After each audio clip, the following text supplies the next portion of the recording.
May I come in, please?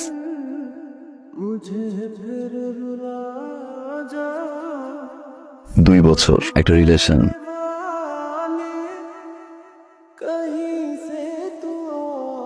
ধ্বংস করে ছেড়ে দিছে।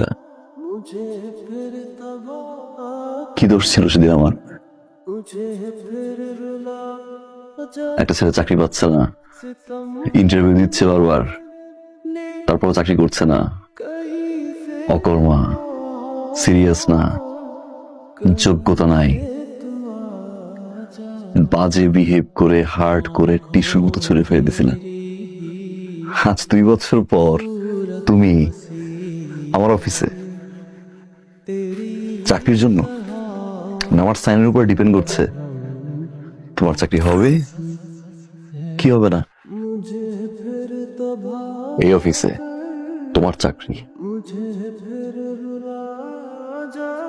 কোনদিন না।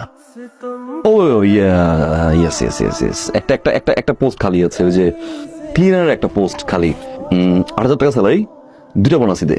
আর এছাড়া ট্রাস্ট মি, অফিসের সবাই কম বেশি একটু একটু টিপস দেয়, মানে এক্সট্রা ইনকাম বলতে পারো, এটা করতে পারো।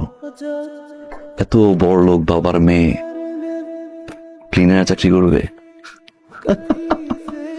কার্মা।